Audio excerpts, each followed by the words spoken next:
Hello, in this video we will be reviewing the functions recommended to test during the intake process and upon repair completion. The first function we'll be testing is the LCD.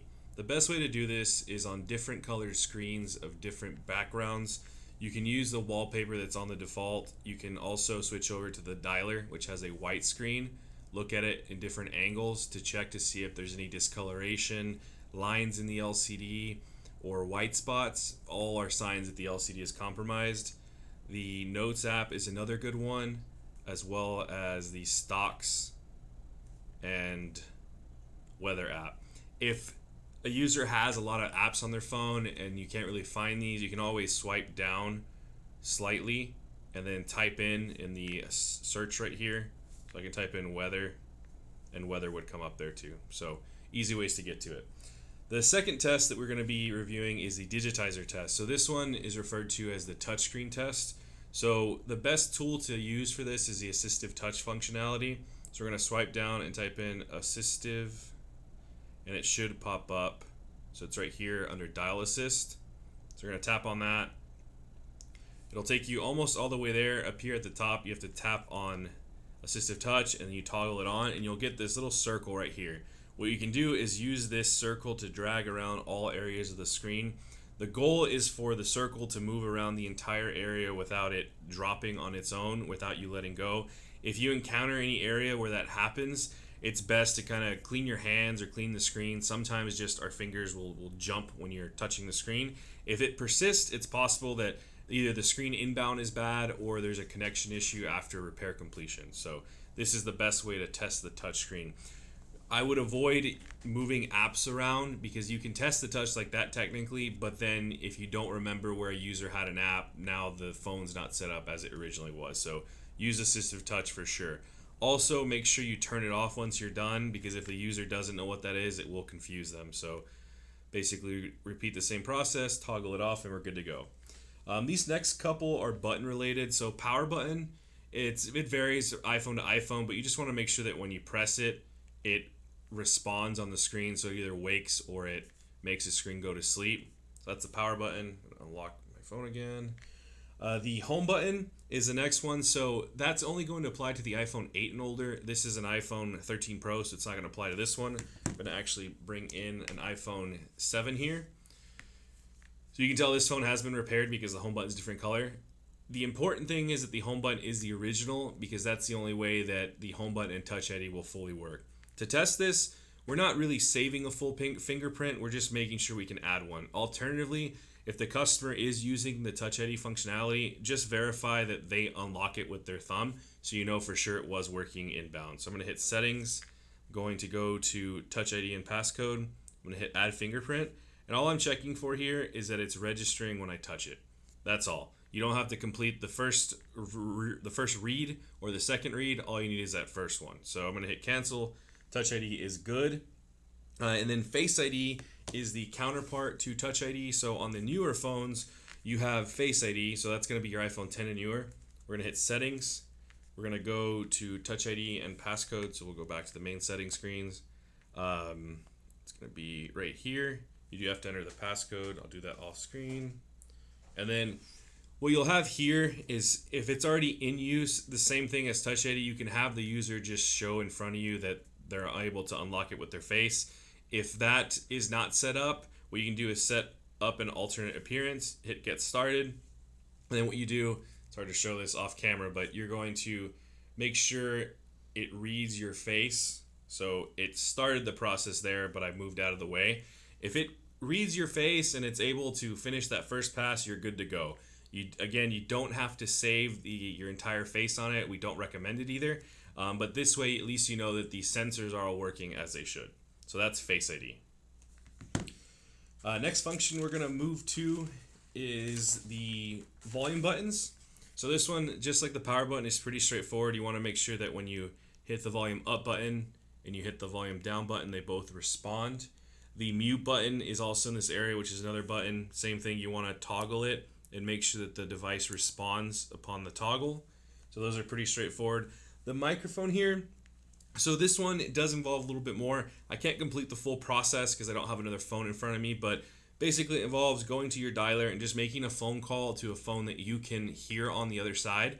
Because what you're verifying is that when you speak into the test phone, that the other phone is the audio is coming through. So whether this be the store phone or a phone that you have there, usually there's a store phone you can use. Call that number, answer it, and then just check audio both ways. So microphone wise, there's two things you want to do. I'm just gonna dial 611. Oh, my phone's in airplane mode. I'm gonna take that off. So I'm gonna dial 611.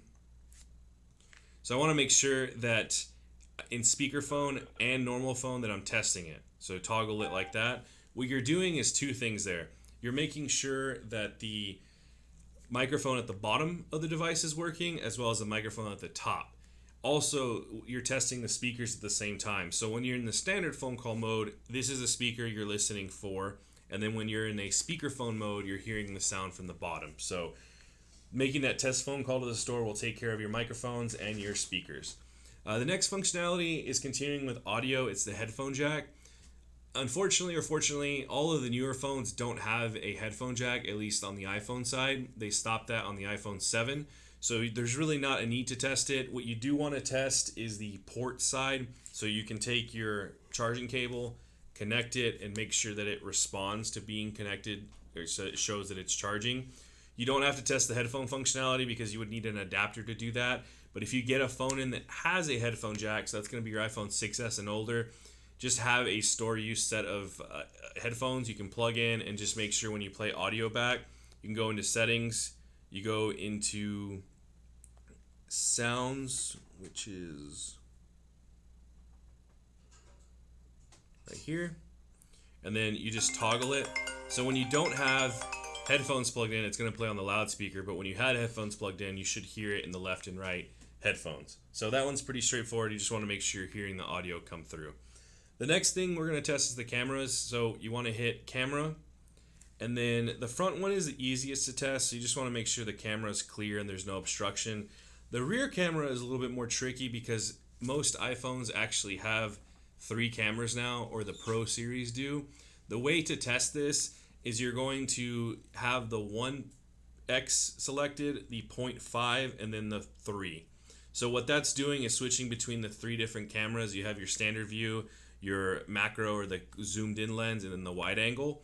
When you switch between the 3, you're checking the integrity of all 3 cameras. So while you're looking at this, you want to make sure that you don't have any bright spots or any black spots in the screen. So on this one, it's clear right there. There's no spots.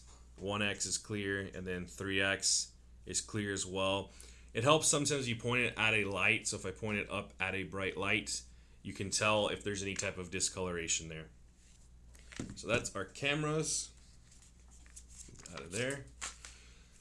The proximity sensor is located up here at the top. This sensor isn't commonly identified as something that's used until it doesn't work. So when you're on a phone call, so this is again where you would call the store. So I'm going to switch my phone back off of airplane mode.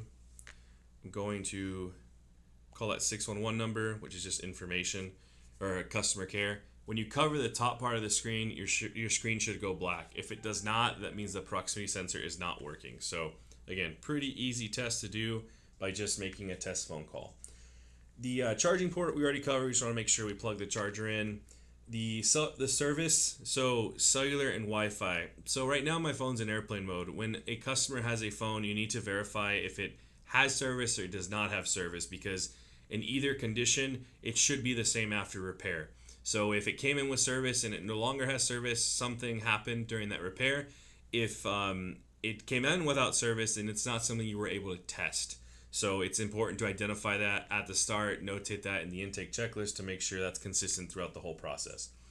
Cosmetic damage, so this is another one where it's really up to the user itself or the technician or the intake personnel. What you want to do is remove any cases, have the user do that, just because some cases, depending on their integrity, can be damaged and you don't want to break a case. Also, have them keep the case, so that's less of a liability on yourself in the store.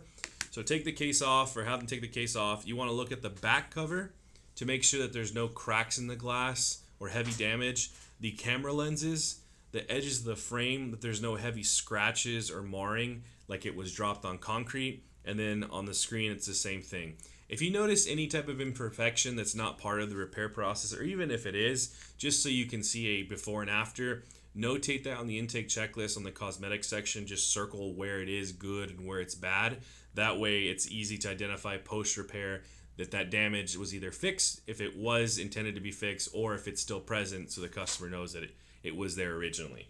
But again, that one, it's a very important thing to be thorough, so just look at the device all the way around. Frame damage is an important one to pick up here. So if the frame is curved in any way, you can usually identify it by looking straight down the sides. A curved frame can indicate further damage to the device, such as board level damage, or when you put a new screen on, it won't sit flush on there, so it's important to identify if a frame is damaged from the start. And then the final test scenario isn't really a function, but more of a scenario. So if you cannot test the device or cannot test a certain functionality, it's important to notate that on the checklist and notify the customer that because the function isn't able to be tested, we cannot assume that it's working. So upon completing the repair, if it's identified that that function is not working, you had already listed it as not working. It's an underlying issue, which again is not the liability of the store or the technician, but it's important that the customer is aware of that. So that's that last scenario. Those are all the functions that are recommended to be tested. It's important that you do these every time, both when the device is taken in as well as when the device comes back from repair, to make sure the device is fully fixed and there's no issues with its function.